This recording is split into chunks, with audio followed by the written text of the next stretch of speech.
Hey folks, it's that time of the week again. If you clicked on this video and you're not sure what this is, what to expect, once a week I sit down and I answer comments from our regular viewers and anybody else who has commented on our videos throughout the week. If that doesn't sound like something you're interested in, I totally understand if you click off the video right now. If you're still with us, we're going to dive right in here. I got some good news. Our comment manager is back, so I have a nice list. Our comment manager has read every comment, so at least somebody on the team has read every comment that everyone has posted on the channel over the last week, so that's great.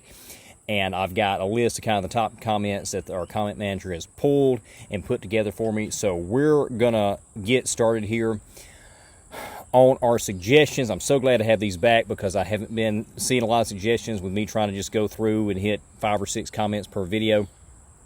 Kel Burnett, great viewer of the channel, recommends checking out Postmodern Jukebox, especially their collaborations with Haley Reinhart. Okay, Haley Reinhart, I think she's from American Idol. That sounds familiar. I've got a picture of her in my head if I got the right person. And Carol says that Creep is her favorite. I love that song. Yeah, I will definitely put that on the list to check out. Connie Stone says on our home free Hillbilly Bone reaction, says, great reaction. Don't know if you've done the family outdoor event at Austin's Family Farm Lake. Good old boy time. Okay, I will check that out. Also, a different type but super fun where Chance takes the lead is Working for a Living. Okay, I will put both of those on the list. And Connie says, take care and thanks. Thank you, Connie. I appreciate that. Steve A308 on our Bruce Springsteen reaction says, you mentioned that song, Sting, Bruce Springsteen, Every Breath You Take live. Check it out. Okay, I will definitely put that on the list, Steve. Thank you. Charlotte Evan 8 on our Ray LaMontagne Crazy reaction says, I know this is a bit off topic as it were, but I know you appreciate Avi Kaplan, and this link will take you to the short version of Crazy that he did with his friends. Resound, singing in stairwells is marvelous for acoustics. Okay, I will check that out. If not as a reaction, I will definitely watch that on my own time. Appreciate that, Charlotte. All right, on our comments video from last week, we have our EOV club list here, and I want to give a shout out to everybody because I don't know if we've got everybody, a comment from everybody. Valencia, Story Night Diner, Elizabeth Ross, Carol Burnett, Annette Corrado, Brenda Sorensen, Karen, and Rod. Thank y'all so much. And if you're watching this and you don't know what the EOV club is, you're going to have to stay for this entire thing, no skipping ahead. And once you get to the end, you'll know what the EOV Club is. Story Night Diner says, as a person who did high school and college through the 80s, I love that music. Of course, mostly stuff like Prince, Bowie, Def Leppard, etc. But that era of music will always be my favorite. I probably couldn't name 10 current pop artists. I'm old and I like what I like. No apologies. I totally get that. And this is in reference to a comment I made on last week's video. I was not raised in the 80s. My parents came from the oldies generation. That's what I was raised on.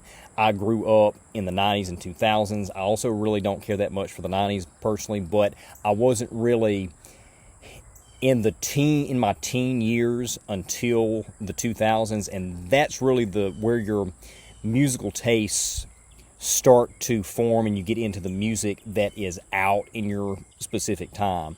And what I was talking about last week, the 80s, only the people who, I use the word raised, and what I didn't really mean by raised, or grew up, I think I said grew up.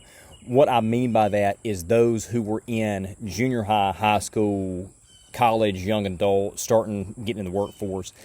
Those are the people that still love and listen to the 80s today. And that's what Story Night Diner here is confirming that. Then you got those people who had children and they exposed their children at young ages to the 80s, and their children listen to the 80s. A lot of other people, like every other demographic before that time period and then after that time period, and if their parents weren't from that time period, they don't listen to that period of music. And I feel like that's the case with what's going on today with the 2000s. But that's also the case with other eras of music too. I would say the same thing about the 90s. Even my generation, the 2000s, A lot of songs from the 2000s have not survived, and I don't think, other than maybe my generation's children that are listening to it with people like me listening to stuff that came out in the 2000s, I don't think that stuff's going to survive either. But I tell you what did survive, classic rock from the 60s and 70s. It's still going strong. And even rock and roll from the 50s, even some pop from the 50s and 60s, I felt like has survived. The Beatles have survived. So there are different songs, different artists, different types of music that do transcend generations. And my whole point of this on last week's comments was talking about Chris Stapleton, that I feel like he's going to be one of those artists that does survive this era of music. Karina Rodebach, another great viewer of the channel, says, still EOV, you could have mentioned that How Great Thou Art originated from Sweden. I have to hold up my country. You know, Karina, I don't know if I knew that. I don't know if I knew that. If I did, it didn't stick with me. Did not stick with me, so I appreciate you bringing that up. And in reply to that comment, BossFan49, another great viewer of the channel, one of our patrons, says, maybe we could team up and get Cole to react to some first aid kit music. And our comment manager asked me, it was in reference to this comment, had I ever heard of first aid kit music, because somebody had suggested on the comments, and I said I did not. So this is, I don't know who that is. So we'll check it out. Dagmar S, another great viewer of the channel, says, enjoyed your follow-up comments. Nice having your cat Mike join us. I agree with your comments about the modern music. Most of it will be forgotten. I feel very blessed to have grown up with classic rock, Motown, etc. Yeah, and a lot of Motown stuff survived as well. My brother is 5 years older than me, so I was introduced to it very early, and my husband had a huge record collection too. It is mostly what I listen to at home and in my car, with the exception of Home Free and a few other new artists. Yep, totally get that. Totally get that. Makes complete sense. Brenda Sorensen says, there are times I think that some people have forgotten how to make real music. To quote a Bob Seger song, still like that old-time rock and roll. Al, that was great. Great, Brenda. Yeah, 100%. 100% agree. On our Home Free Hillbilly Bone reaction, Eric Potter, another regular viewer of the channel, says, a great, fun country party song. Chance did a great job being the city slicker, even though this very rural South Alabama raised guy is the most country boy of the group, right? I cannot confirm this, but I heard that the original singer, Blake Shelton, was so impressed with their cover that he linked to it from his website. Nice. Great reactions usually when you have a blessed day. Thank you, Eric. I appreciate that. I'll check on that, see, because if that happened, that would be great. Elizabeth Ross, another great viewer, says, this one wins in several categories: entertainment, comedy, energy, plain fun. It's also one of their numbers in which I totally forgot there were no instruments. The arrangement keeps a wall of sound going throughout. I'd also like to guess that the lame dance moves on the sing-off was all pretense. They always had some good moves. I love that you met all that energy with matching enthusiasm. Thanks for another great reaction. Thank you, Elizabeth. I appreciate that. Yeah, that video, the Hillbilly Bone video, was just, it's just great. Racing 2 Cat, another great viewer of the channel, says, loved how much you enjoyed this one, Cole. I had a good friend take me to a family crawfish bowl up in Louisiana backwoods. Yes. She told her family, whom I was just meeting, that I don't eat crawfish. Wow, Cat, it's a little disappointing, I'm not going to lie. Just kidding. I still didn't eat the crawfish, but the corn... No, excuse me, I missed the part. The response from brother, why would you bring her to a crawfish bowl? I still didn't eat the crawfish, but the corn, taters, and sausage were divine. This song should have been playing on their radio. Cat. P.S. Really love that you were so into this when you forgot to pause this as usual. Yeah, I was really digging it. It was a blast. Yeah, I mentioned this in the video. I mean, this is like... That video was just like what we have around here. And Kat, being in Louisiana, not sure where you're from, but I know you're in Louisiana. It's you know exactly what I'm talking about here. That's the exact kind of party we have, and I love the crawfish too. I eat the stuff, not just the side dishes, but yeah, that video was just great. Judy Davis says, we have these kind of get-togethers here in the Northwest, but there's usually about 18 dogs running around in the campsite. True story. Look, I've seen that here too. Linda Nearing has been with us for quite a while, says, this just makes me want to hang with Home Free. This is my idea of a fun time, and they are the kind of people in real life who will be so much fun to be around. There are no half measures with Home Free. When they cover a song, they go all in and kick it to the next level. What a great song. The kind sitting still through is not an option. The funniest part of Chance playing the city slicker is that he probably has the most country background of any of them. Our family consider themselves hillbillies, and we're in Pennsylvania. Love your action. Thank you, Linda. I appreciate that. And yeah, that was Just a great video. Grace Parker, another regular viewer, says, you made me laugh harder than the video does. Thank you, Grace. Hicks and the Sticks getting down with their old bad selves. 100%. LOL, you nailed the reaction code. Nothing more to say here. EOVC lives on. Thank you, Grace. I appreciate that. Cowboy1165 says, I'm surprised nobody mentioned that all of the women were the wives of the boys. Yeah, okay, nice. I didn't know that. Thank you for mentioning that, Cowboy. Patricia B says, love your home free reactions, and especially this song, which is one of my favorites. Especially enjoyed watching the fun you had watching this because it's the same way I feel about it too. But as a country-raised gal who has raised chickens most of my life, okay, my comment monitor actually called Remy this one because she knew I was going to love this. So I've already gotten a little snippet here of what this one's going to be. All right.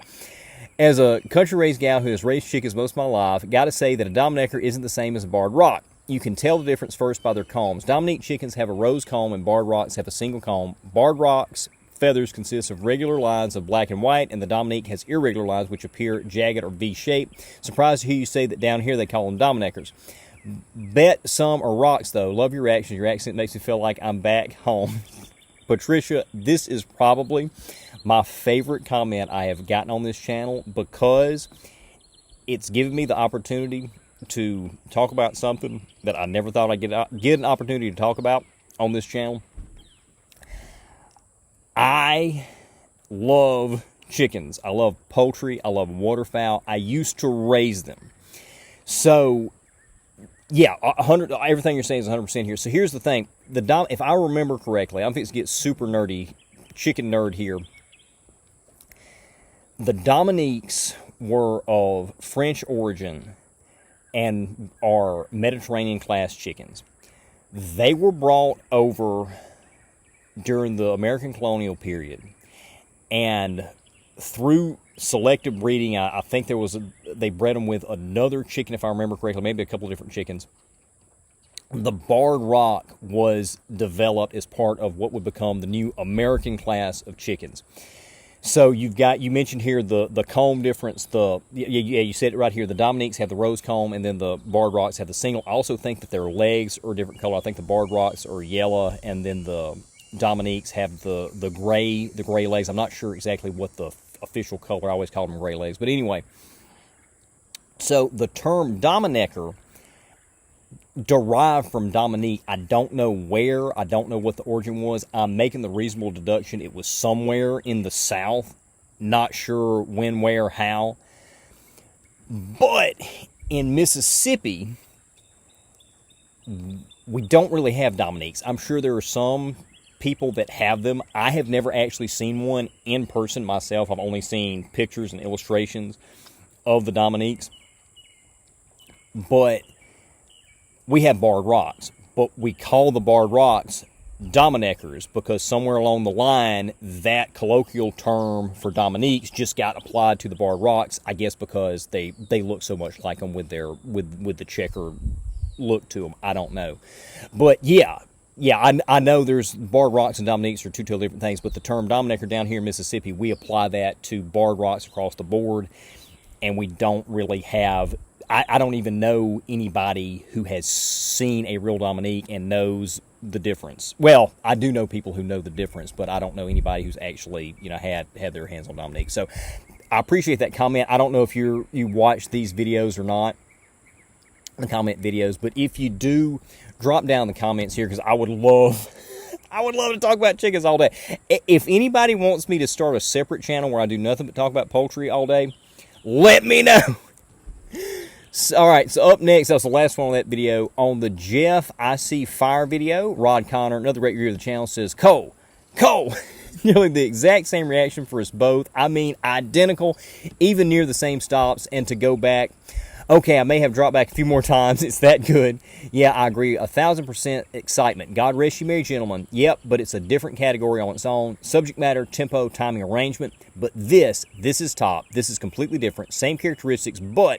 textures are different with an oddly different feel. They don't sound the same, yet blend and harmonize perfectly. The two bass are arguably similar, but do have a different sound. But moving up the scale of the higher registers, oh man, especially the highest, the sound is so different, which I hadn't heard. Just amazing and brilliant. The absolute best Jeff yet. Be saved. Yeah, Rod, it's hard for me to disagree with any of that. It was just a phenomenal video, phenomenal performance. Alona Dever, another great viewer of the channel, says, back it up, back it up, back it up. You had me in tears. I was laughing so hard. I think this is the second time he's given tenor Jeff a full solo. He did it in Sound of Silence, but usually it's only the baritone who does the throw it in to make everybody go wow solo. I like this so much. One of the many things I love about Jeff's work is his ability to convey emotion. There is a moment at 151 when Jeff stops and swallows. It is there visually and audibly. That happens to singers when they are about to become overcome with emotion to the point that they can't go on. They do it to regain control. There is no reason for that to be in this piece except to convey that level of feeling. He is brilliant. Thanks for another Jeff Monday. Thank you, Alona. Yeah, great stuff there. 100%. I did not catch that, the swallow, but you're absolutely right. That's what that's indicative of. BJ Speck, another great viewer of the channel, says, I agree with all that you've said about this. What I really love after Misty Mountains is that all of the characters got to sing their parts and it absolutely showcased Jeff's talents, except when I forgot that I was listening to just Jeff, LOL. Marvelous addition to the Hobbit movies. Do check out Ellie's contribution to Creep. He arranged it, that VoicePlay just released. Another one that will mop the floor with you. I just don't think there's anyone or any group that can hold a candle to VoicePlay. After each video, I sit here stunned and wondering just where can they go from here? Apparently anywhere. Yeah, and I've got the Creep cover on our Patreon poll, and it looks like it is going to win handily. Doesn't look like there's any other competition, so we should have that up in a couple of weeks. Annette Corrado, great viewer, one of our patrons, says, great reaction, thanks. He is amazing, not only vocally, but I love the way he has developed the personalities of his Jeff clones and given them solo parts. He just released a mini on his channel. You will find it when you go to his channel and click on Shorts. Walk That Lonesome Road. This was a well-known gospel song for J.D. Sumner, Elvis' low-bass backup singer that held Guinness World Record lowest bass singer for 20 years before the record was broken by Tim Storms. Some great info there. Jeff's short cover is raw and similar to J.D. Sumner's style when he did it, and it is amazing. You will love it. I will go check that out. I don't think I'm going to do a reaction video, but I'll go check that out just for my own personal enjoyment. Miles Yeager says, the talent this man has is unfair. When you think, okay, that's his best, he can't possibly do any better, he says, hold my beer. I enjoy your reactions. If I could subscribe twice, I would. Keep doing what you're doing. Thank you, Miles. I appreciate that so much. And yeah, Jeff is just amazing. All right, on my group, Southern Gentry Music Reviews release of the Roger Miller cover. Dang me, we got comments here. We got Valencia the Queen, great viewer of the channel, says, good rendition of this song. Very different from Roger Miller's version. Remember being around for the original. Thank you, Valencia. I appreciate that. Yeah, I wish I had been around for the original. This was a song that I was raised on. This was something that my extended family would sing at family get-togethers, like between the gospel hymns. that's the kind of family we were, and I always loved this song. And I developed this cover many years ago. Played it over a decade ago now. Still think I was living at home with my parents, and we played this live quite a bit there that last year that I was touring, and finally got a version out here. Carol Burnett says, it's really fun to hear your take on this. This is the first one I've heard that I can recognize your talking voice and your singing voice.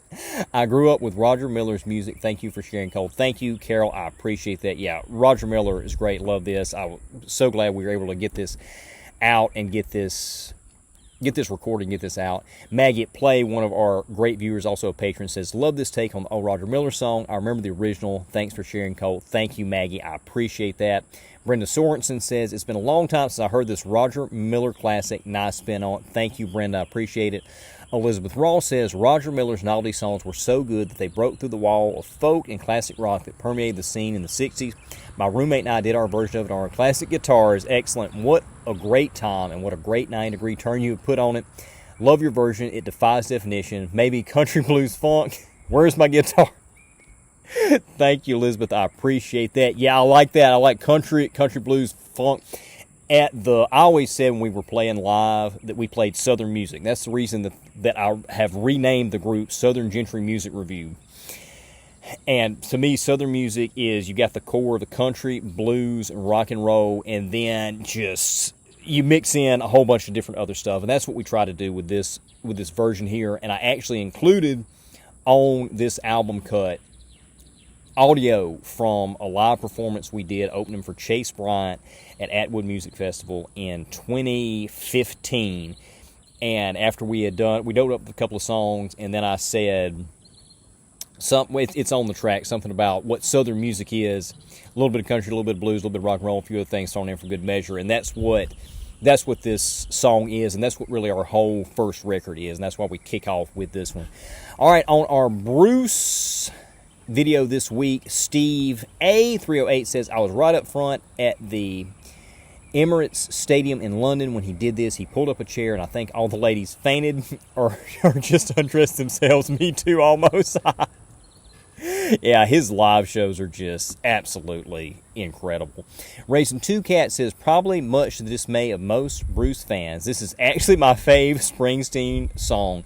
Definitely done back in MTV's video heyday when they actually showed videos around the clock. Ha! The good old days, yeah. I never recognized the country vibe before, but this time it hit me right off the bat. Enjoy the reactions always, Cole. Thank you, Kat. Great observations. Sharon H951 says, one of my favorites from The Boss. I love this, but always said there's just one thing wrong with it. It isn't long enough, 100%. I miss those good old days, too. The music was amazing. Absolutely, Sharon, 100%. And finally, on our Ray LaMontagne Crazy video, Maggie at Play says, very much enjoyed this. Thanks, Cole. Thank you, Maggie. I appreciate it. And Valencia the Queen says, I love Ray's version as well as the original. Yeah, the original's great. And I said that in the video, but I really, on a personal level, I really love what Ray did with this, and I think I prefer his version. But no, I know I prefer his version to the original, but both are great. Both are great songs. All right, that's going to be it for today. And if you made it to the end, you are now officially in EOVC, the End of Video Club. If you made it to the end, I appreciate it. Even if you didn't make it to the end and you've done anything to support us on this channel, liked, commented, shared, subscribed, support us on Patreon, any of that, we appreciate it so much. And we've got some great stuff coming up this week. And I meant to pull up our list of what we got, our upcoming list of what we got this week, and I don't have it in front of me. I know we got a home free coming up Friday next week. I think we got another Bruce. Of course, we got Voice Play, Greatest Show and Melody. I believe we got another Bruce. Then I'm going to say Pentatonics. I think Pentatonics is coming up. We got a Pentatonics and an Avi coming up very soon. I'm not sure which one is this week and which one is the next. And, of course, we will have another home free next week. And next week actually may be Longback Black Train with Tim Faust and Chris Rupp. So y'all stay tuned. Got some great stuff for you. And we'll see you soon.